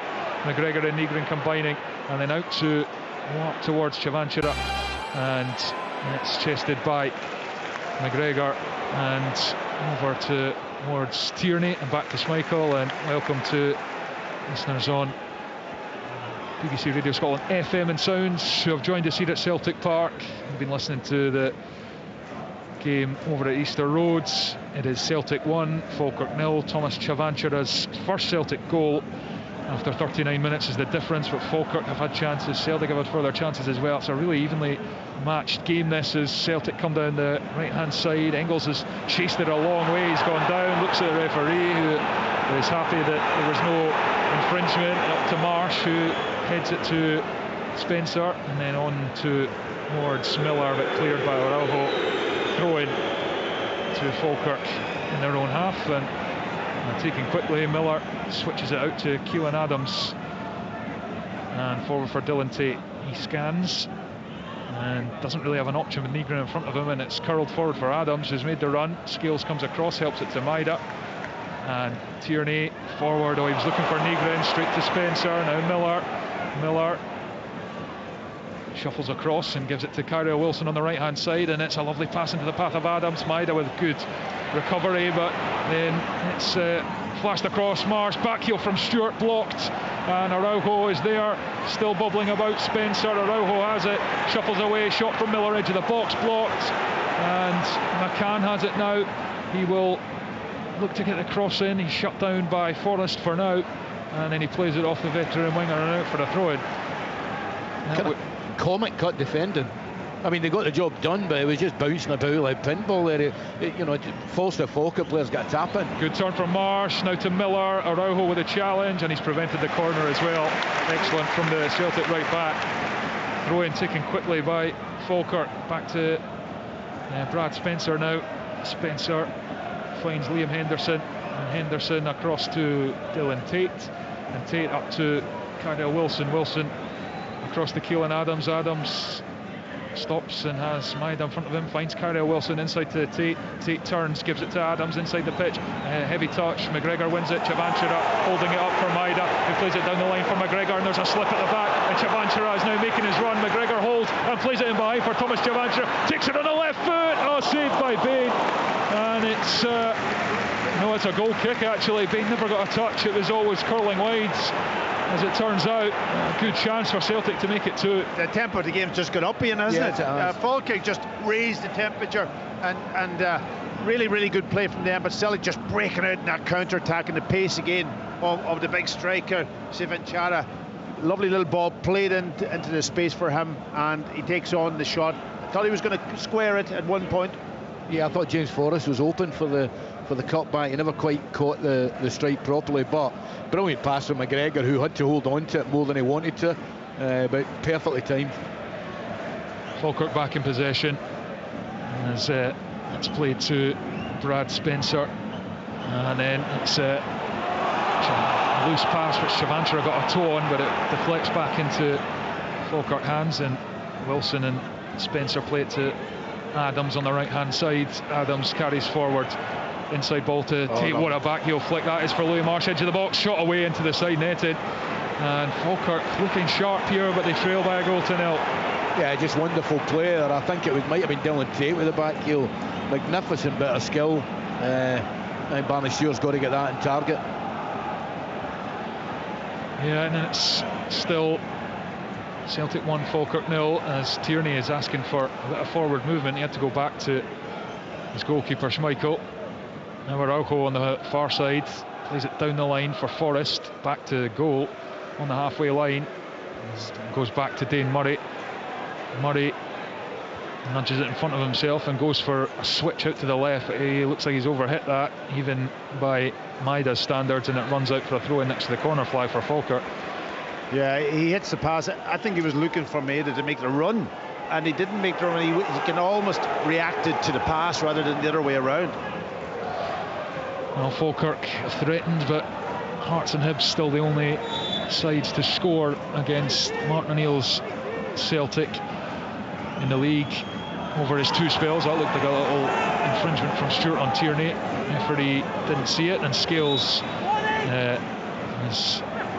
and then we'll go out for the throw-in. He thought he'd given away possession there, but it gone out just on this near side, so Falkirk throw. But the Celtic defence has been vastly improved. Wilfred Nancy's 6-game period is just over a quarter of the league games played, but accounts for more than half of their goals conceded, 12 out of 23. So they've been far more stable at the back under Martin O'Neill, and in fairness to Brendan Rodgers as well at the start of the season. That's just because they're playing in their positions. And they know kind of what they're half expected to do at least. As it goes forward to Scales, and he heads it to Tierney, thumps it long. Brad Spencer's underneath it, controls it well, gives it to Connor Allen, and now across to Liam Henderson. Falkirk's really good spell at the moment. I think it's starting to dominate the game a wee bit. Yeah, Spencer and Tate are getting far more involved in the build-up play, although that was a really poor pass from Tate. Tierney to Engels across to Araujo up to Forrest, and back down the line to Araujo, short of halfway, and it's all the way to Murray. Murray drives through the space. There's 3 Falkirk players shuffled across. He went direct. Now it Scales to Maida up against Keelan Adams, who's quick. He doesn't take him on, goes back to, well, Tierney left it for McGregor. Tierney, now Scales, Murray carries forward, gives it to James Forrest on the right hand side, still a long way from goal. Forrest goes inside, he's running across the pitch, good pace from Forrest, still going James Forrest into the area, and then just runs out of room, and almost waiting for him to try and take it on his left foot, but obviously didn't fancy it. 1-0 Celtic it remains. I think he's looking for somebody to play with there, to try and knock a little 1-2, and nobody was really showing. But I think that's the difference between the two teams. I think Celtic are a little bit cautious when they get into certain positions, it's they pass it, they move it fine, and then they'll check back and don't take the opportunity to go forward. But I think Falkirk, when they get in round the edge of the box, they look dangerous for me. And Bain plays a switch out to Adams, nice touch and control, and gives it to Tate, who was looking for a run in behind. There wasn't one, and goes through to Schmeichel. Yeah, I think when you come and watch Celtic in the flesh this season, a massive difference as well, just the hallmark under Brendan Rodgers and Alex, but just how quickly they won the ball back, took it off you. Just Falkirk being allowed to pass it about a lot, which is credit to them, of course, but just wouldn't have been allowed to do that, even a good team here at Celtic Park, for a long time. I think all good teams, that's a part of their DNA now, to be real counter-pressing. When you lose a ball, win it back very, very quickly, and it puts teams under severe pressure. Negrin turns back to Callum McGregor.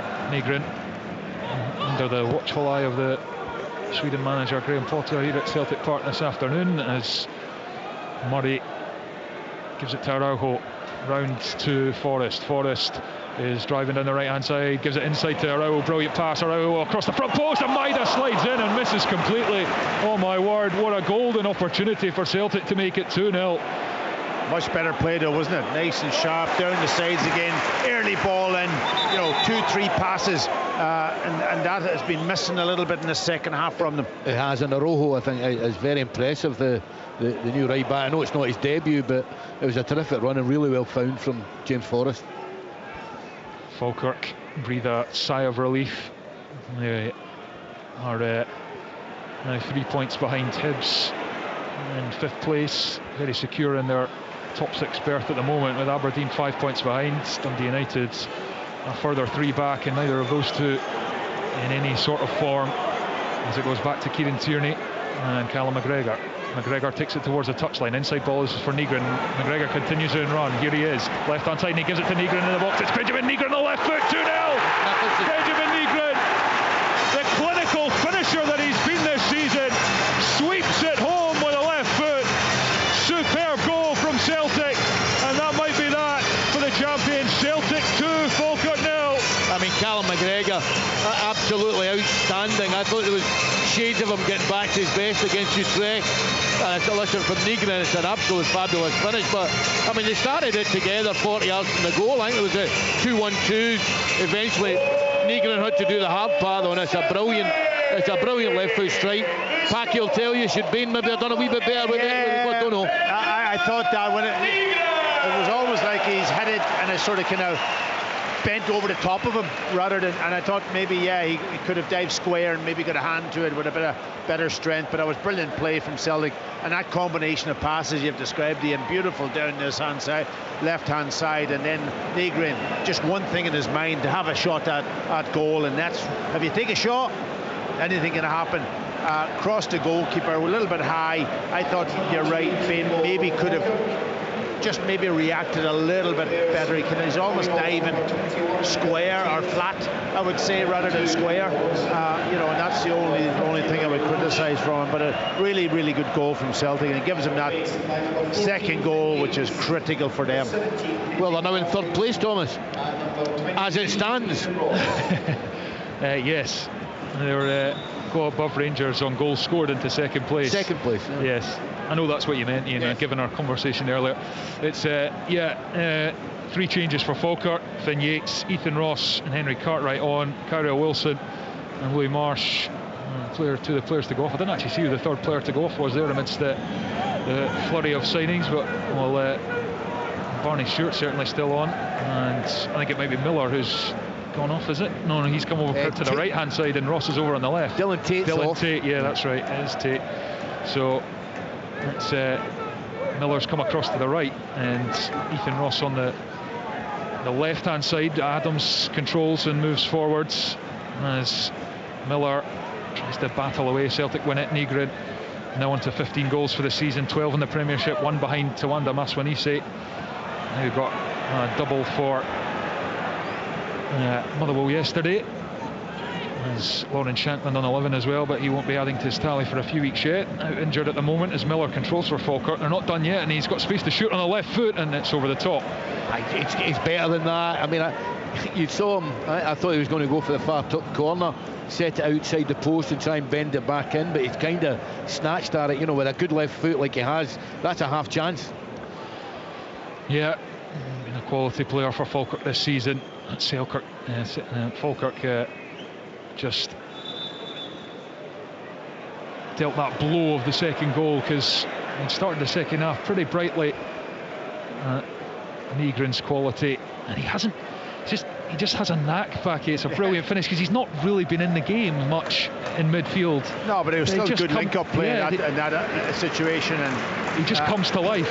Yeah, but once he gets inside that box, he's, this time he gets in because he's had a combination of passes and keeps going, and then he just again that thing in his mind that he's going to try to get his goal and hit the target, and that comes off for him. And you can't say that's poor play or anything of that nature. It's always a player like that getting in there to score the amount of goals that he scored. How many goals is that in total? 15 this season. 15. For a midfielder, it's a great return. Yeah, and I think there's many players down the years. Packy will play with some, I've played with some. I think one I would mention, albeit he was a terrific player, but at times Billy Stark at times went through games, didn't really see him, and the minute later he'd be in the box scoring a brilliant goal. Yeah, well, absolutely. Henry Cartwright has just been booked because he pulled back Benjamin Negrin as he was running away from him. Yeah, he got 16 for Nordsjælland last season, 15 the season before that in Denmark, so he's been a prolific player in the last few seasons. Benjamin Negrin as Araujo plays it out to Forrest on the far side. Forrest into Araujo. Araujo forced back by Ross and goes across to Dane Murray. Just lifts the pass across the Scales as Stewart closed him down. Scales plays it down the left for Tierney. Wonderful touch on Kieran Tierney. Plays it into the back post. Forrest is round the back, cuts it back, missed. Negrin saved by Bain. And the former Celtic goalkeeper keeps it 2-0. Another great example of the ball just falling to Negrin in the box. Here's Araujo. Cross comes off the face of Henderson from close range. And now Celtic work it to Engels. I wonder if they'll have to stop play here, because of the head knock to Liam Henderson. He did take it flush in the face, or in the dish, as Stephen Thompson would say. Yeah, but again, the ball's built up down this left-hand side. There's Negrin getting himself in, not in this left-hand side, but now into the back, almost into the back post. He just finds space, and invariably the ball falls to him inside the box. And it was a really, really good volley. Comes to him. So he's got that sort of almost willingness to go and hit the target. No hesitation. Yeah, he was primed for the strike after the initial effort. I think it was Chivancherau kind of fluffed his lines, and Negrin was waiting. Yeah, the question always with Negrin and those type of players, though, is that when you're dominating the ball, great. They're getting in there, they're going to get goals and so on and so forth. Is that other bit when you're up against a really good team and they have the ball and you've got to fit in the position, you've got to do your defensive qualities and all that. That's the bit sometimes that you're saying to yourself, can he do that also? And that makes him into a top class player. Yeah, and also in those type of games as well, Packy, though, you if you're under the cosh, you're desperate for somebody to get half a chance and maybe nick a goal, and he is exactly that type of player. He comes across to the touchline here to speak to Sean Maloney and to have a little chat. Negrin wanders back onto the pitch into position. Liam Henderson is back on his feet. Started every single game in the Premiership for Falkirk this season. Looks like he's okay. And he's allowed to come back on now as Celtic play it forward to Negrin. Negrin out to Tierney, passes behind him, had to control on the right foot and goes all the way back to Kasper Schmeichel. Schmeichel with a long pass to Araujo. Takes it well, and then he's away from Ethan Ross, and he's turned on the gas now. Inside ball to Forrest, who tries to play it back to Araujo but didn't get hold of it as the ball kind of bounced for him, and McGregor has it for Engels. Forrest will have another go here on the right hand side, chops inside, goes back to the midfielder Engels with his pass, then Dane Murray square for Scales across to Kieran Tierney curls one just over Adams' heads for Negrin, left hand side of the box, touches it inside, but Adams has recovered his position, and now Cartwright thumps it up the line, and Barney Stewart controls and holds it in, and Tierney makes a challenge, and it will run for Dane Murray, who has Schmeichel as his relief ball. Yeah, Celtic in control of the game now, aren't they? It's difficult for Falkirk. They would like to be higher up the pitch, putting a bit of pressure on, but they can't get a hold of the ball. Sebastian Tinekti looks like he's got his warm-up gear off in the dugout. Celtic have just made the one change, Yang replaced by Forrest just near the start of the second half with what looked like a little knock for Yang just about a minute or so after the break. As it's played across to Dane Murray. Celtic as it stands going into second place. It's a good ball from Araujo for Forrest. He'll keep it in, gets it to the near post. Chivancherau has made the run, peeled off, but defender Henderson dealt with it, sends it behind for a corner. 2-0 Celtic it remains. He dealt with it, but I don't think it was convincing. It's certainly not the clearance the big man meant, but again, good play down that right hand side. I mean, there's promising combinations between Forrest and Araujo. Arne Engels is being replaced by Rio Hatate, and also Thomas Chavanchera, after getting his first Celtic goal, is replaced by Sebastian Tunekti in one of his 3 goals this season. Tunekti did come against Falkirk, so on he comes, along with Hatate, who didn't feature against Hearts and was suspended midweek for the game against Utrecht after his red against Bologna, so he's on.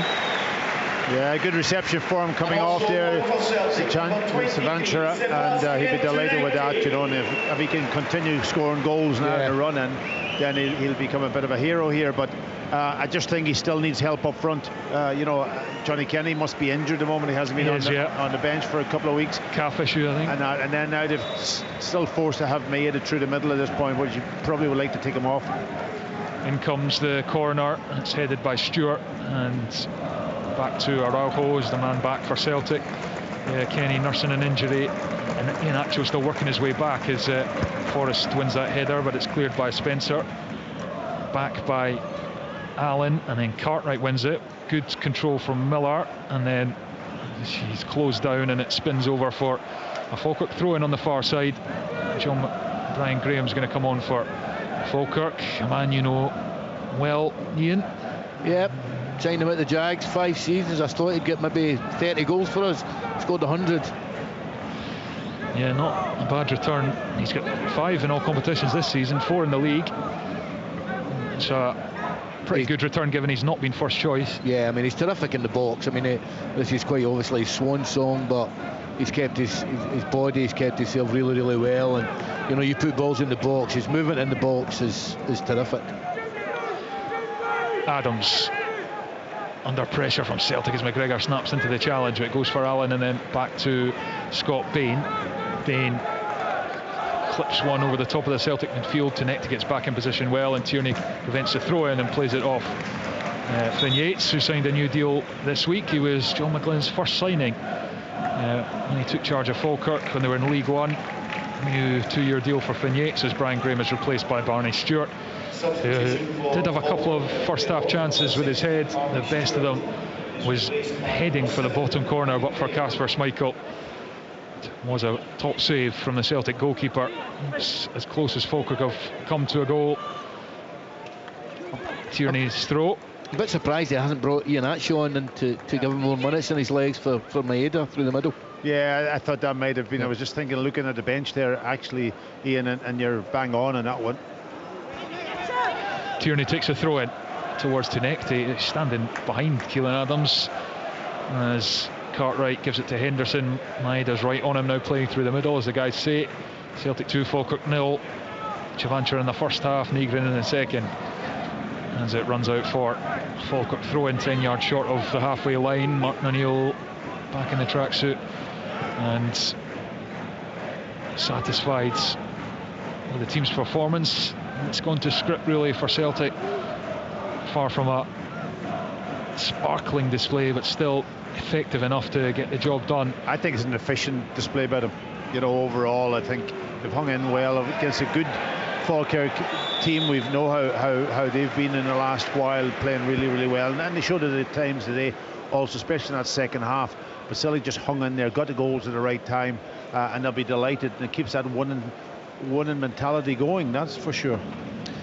Kasper Schmeichel with the ball at the back. Yeah, it's going to be an interesting 30 hours or so at Celtic Park as they look to try and get business done. 2 or 3 more, as what Martin O'Neill and Sean Maloney have said in the last few days. They've been linked with various players. Hey James, the Frosinone winger, was one who I think played for his team in Serie B yesterday. There's reports about Junior Adama, the Austrian international at Freiburg, and a few others.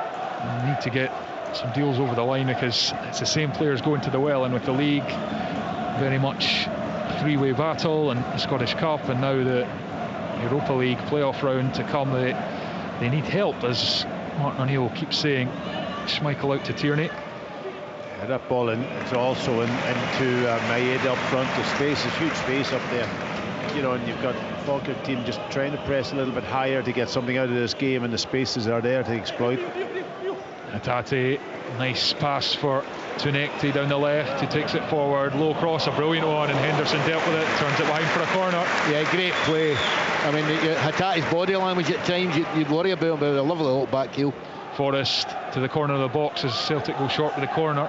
It's out to Tunekti. He's 1-on-1 with Miller here. Goes outside in, brilliant. Stands up to the back post. It's overhit though.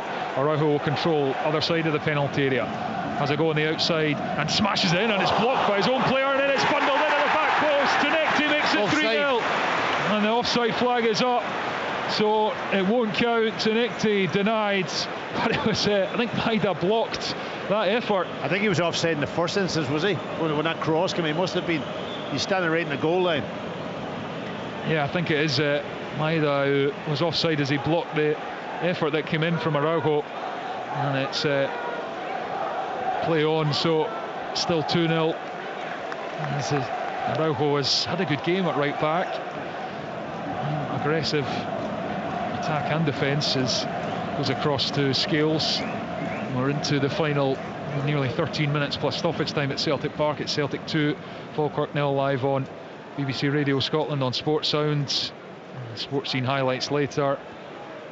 BBC Scotland's an iPlayer, 7:15, and the midweek action keeps coming. Tuesday night, St Mirren v the Leaders Hearts. Live commentary of that one, and the game's on Wednesday night as well. Celtic in action once more at the Tawdry against Aberdeen in the 8 o'clock kickoff, and that would in current form only one winner in that game is Cartwright. Skews one right off the outside of his right foot and gives Celtic a throw in halfway up Falkirk territory. Yeah, I was going to say a tired pass, but he's just on as a sub, so I can't offer him that excuse. No, he's been booked and struggled a wee bit since coming on, Henry Cartwright. He's on loan from Leicester City as Tierney looks to find an option from this throw and eventually gets one from Hatate. Back to Tierney and Hatate.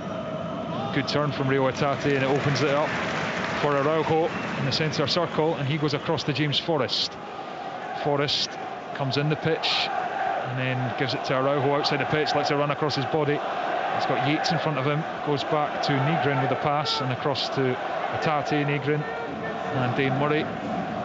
Murray across to Scales, Scales to McGregor, back to Scales, Scales strides forwards, finds Tunekti on the left touchline, back to Scales, and Dane Murray, which looked fairly comfortable. Packy had that one moment where Barney Stewart came on his blind side and it could have been worse for him, but other than that, no, listen, he's a big lad, and you know, he's Scottish and he's learning the game, and the more games he gets, the better for him and this team. But he can play, he can pass the ball, that's for sure. I like him. I think the boy's got a real chance. He did really well. I think it was Queen's Park, and he did really, really well. He's quick, he's physical attributes, he can pass the ball. He just needs to learn the game. I think he's got a real chance to make a breakthrough here. Yeah, and he was at Queen's Park. He's done his ACL, I think, at both knees as well, and early in his career, so he's had to overcome some difficult times. Well, that happened to Mark Wilson. Had 2 really bad knee injuries before he was 17, and he came in and was a really good player for Celtic for a few years. Indeed, now doing a fine job at Partick Thistle. Maeda almost gets in there with a loose pass back towards Bain, but the goalkeeper got there, controlled by Connor Allen, and pressure from Tunekti forces it out for a Falkirk throw in, and Falkirk just starting to look a bit tired, Ian. Yeah, I mean, you cannot say Celtic don't deserve to be winning 2-0, because they do. I mean, Falkirk have played well, haven't really threatened the goal much in this second half though. Good block from Scales as that came forward. Miller jostling in the middle of the pitch, and it's a good sliding challenge ahead of Hatate. Henderson gives it to his partner Allen. Allen across to Liam Henderson. Yeah, Celtic have just had that bit extra quality in this game with 10 minutes left. Look like they're heading for another league victory under Martin O'Neill. That would be 8 from 9, and only conceding 3 goals in the process. That's interesting also, you know, they don't lose goals when they were shipping them under Wilfred Nancy, unfortunately. It's all down to the shape, and the players been very comfortable playing in that shape. And when you make those changes happen that he did, they were all over the place at the back. Keelan Adams halfway up the Celtic half, rolls it down the line for Miller. He's got Tierney in front. Miller comes inside, cross to the back post. Araujo is tucked in and deals with it. Nice header away. Cartwright across to Leon McCann, and now Cartwright and Spencer. Connor Allen spreads it with a right foot across to Keelan Adams. Inside ball for Yates, back to Adams. Allen, and across to Yates on the right hand side. Fine goal he scored against St Mirren, Finn Yates. As goes square for Liam Henderson, and up to Ethan Ross. Ross coming in off the left, and he puts it in. Brian Graham is on the edge of the 6-yard box. Good defending from Celtic to get it away. Comes back now, and Murray boots it clear at the edge of the box. It was a really good clearance from Liam Scales, wasn't it? You know, you had to go to ground to get us a big stretch, and he clears the danger. But good spell from Falkirk, keeping possession. Miller running at Tierney. Tenecti gives some assistance, and the two of them force Miller back to Adams, sends it in from a deeper position, headed away by Scales again. Cartwright, Allen, Falkirk goal here will certainly make this place a bit more nervous. It comes in, it's over Yates, bounces for Tenecti, and the offside flag now goes up. Anyway, against Falkirk, free kick to Celtic. It is Celtic 2, Falkirk 0, 82 minutes on the clock at Celtic Park, and Celtic heading back second in the Premiership as things stand. As the Celtic bench, and there is action on it, and Kelechi Iheanacho is going to come on. He came on against Utrecht on Thursday night. That was his first appearance since the League Cup final defeat by St Mirren after being out with injury. I'm going to come on for, well, including stoppage time, probably about 10 minutes here to get some minutes in the legs, as Kieran Tierney is withdrawn, and another really solid performance from Kieran Tierney and an excellent cross for the opening goal.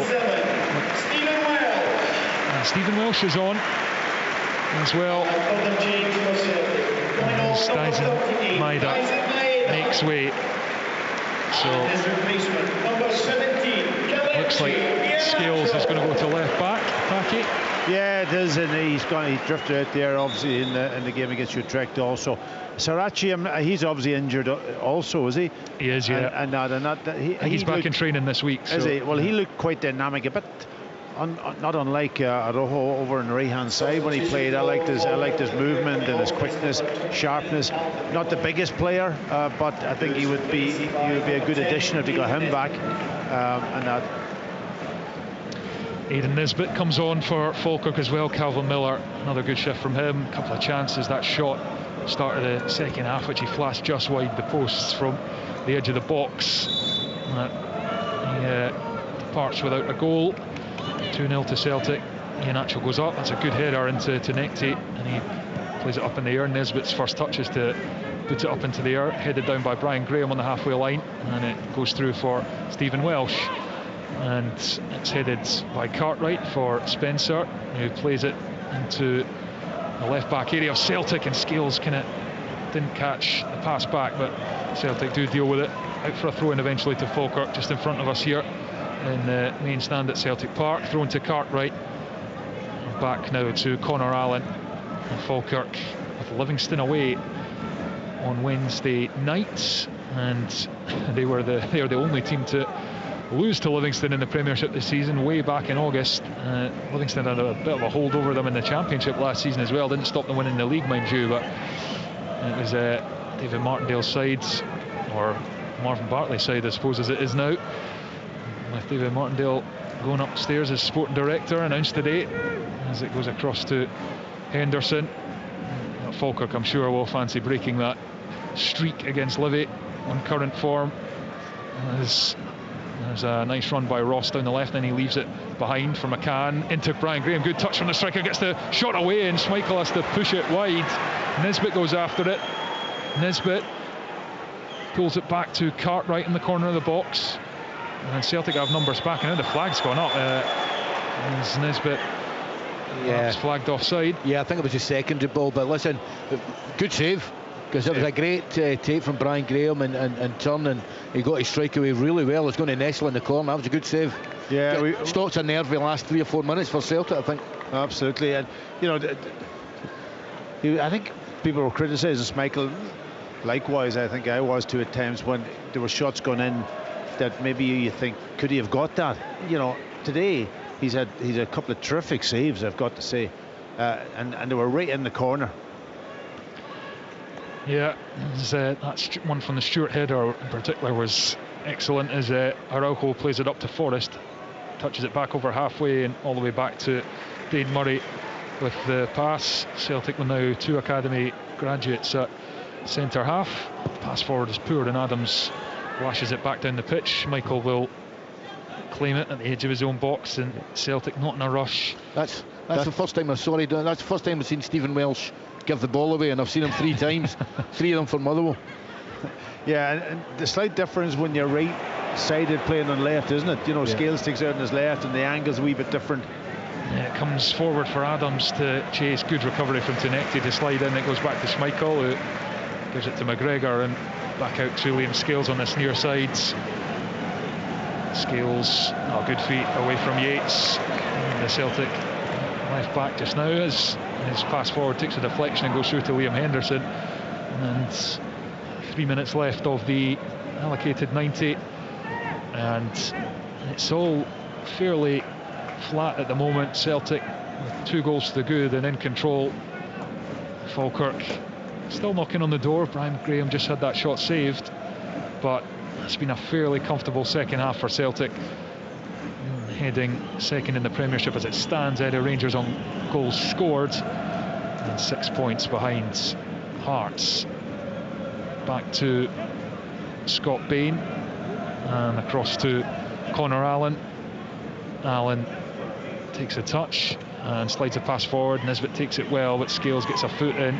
Nygren trying to put pressure on Brian Graham, who hits the turf and gets the free kick. Graham tried to go quickly to Spencer, but the referee's not happy with it, and John McGlynn's not happy with the referee. But we are 2 minutes left of this game, and I think we're indication there are going to be 4 added minutes, so still 6 minutes for Falkirk to get a goal here and at least make it a nervy finish. And it comes into the box, Scales header in Forrest, Tinecti, poor touch from the winger, and Spencer has it. Spencer forward, Nisbet on the right hand side of the box, cross is a good one, chested by Cartwright, that couldn't get on to it at the second time of asking, as Hatate carries forward. Iheanacho's the only man up for Celtic, and he's made the run out to the right hand side and picks it up from Hatate's ball. Iheanacho back to Nygren and Hatate, and he curls it across to Dane Murray and Liam Scales, and now McGregor and Welsh. Tinecti forced back the way, and it's all very low key now at Celtic Park. Celtic on course for 3 points. That's well worked round the defence and out to Araujo, who drives over the halfway line. He's travelled a long way, gives it to Forrest, who's on the far side touchline, comes inside, and he combines well with Nygren, who goes down. Good challenge from Henderson. He carries it out the box, a lovely scoot ball as well for Ethan Ross. He will dribble forwards. McGregor though tracking back and takes it off him. Throw into Falkirk. We're on the far side. Now we're almost played the 90 minutes. And it is Celtic 2, Falkirk 0. As Celtic fans, some of them head for the exit, some of them standing up to get their voices heard as 4 added minutes is shown at the end of this match. Falkirk still playing, still fighting. We're going to stay in 6th spot regardless of probable incoming defeat. It would be just their 2nd in 5 league games, and both of them would have been against Celtic. As They get ready to take this free kick. Spencer is one of those who's over it, and he sends it behind for Celtic. Goal kick, 2-0. Yeah, listen, really, Brad Spencer is capable of so much better. I mean, they've sent out the centre-backs, and they saw Brian Graham going mental at him there. It's just a really decent clip into the box, and he's overhit it by about 20 yards. Very, very unlike him. You are listening to Sports Sound Live on BBC Radio Scotland. We will have reaction to come from here at Celtic Park and at Easter Road as well, and you'll get all the reaction as ever at the BBC Sport app and website, with Sports Scene on later. And Araujo dithers there for a second, but Murray's helped him out and gives it to Nygren. Nygren carries forwards, and Forrest is to his right. He gives him the ball back to Nygren, scorer of the second goal, his 15th of the season. Forward to Hatate on the right hand side of the box, takes it to the corner flag, and Celtic have two in there, but Hatate, well, we're going to say accepts the throw in, but it's a Falkirk throw in. Come back off Rio Hatate. Kind of looks like a player, Hatate, that's maybe thinking somebody might come in for him before the tomorrow night. Well, I mean, I think his body language the last couple of times I've seen has been really, really poor, and you know, he's a lovely footballer, good player, but he's hardly broke sweat in this game in the 20 minutes he's been on. Yeah, he was obviously, he scored a lot of goals in European football this season, but his red card against Bologna wasn't helpful after he'd given them the lead, as Keelan Adams carries inside to Necti, and then he looked for Nesbitt, but Scales again reads it so well. Hatate, McGregor, Welsh back to Schmeichel, and Schmeichel out to Araujo, who's just been named over the Tannoy as the man of the match here at Celtic Park. Nygren into Forrest. Forrest carries back over halfway, ticking towards full time, and Welsh to Scales, to Necti on the touchline. Good feet inside Adams, then tries to go back on the outside, offloads to Scales. Scales to McGregor. McGregor back to Stephen Welsh, and into Nygren, back to Welsh, and Falkirk back in their shape. Brian Graham leading the line now on as a second half substitute. Welsh to Scales. Scales up the line for Tenecti. Tenecti is going to take on Adams, nudges it in front. Good pace from Tenecti. He's got the better of Adams, gets to the byline, low cross, and it's straight at Bain actually, who beats it away. And Nisbet prevents the throw in on this near side. McGregor heads it into the middle of the pitch for Hatate to pass to Nygren. He done well there, Tenecti. He did everything apart from the final execution of the. It wasn't even a cross, or it wasn't a cutback. It was neither. It was just straight at the goalkeeper, his near post. And yeah, I thought he should have done much better. The first piece was good. Here is Dane Murray. We have almost played the 4 added minutes. This will be the last play, I suspect, as Scales carries into midfield, goes across to Nygren.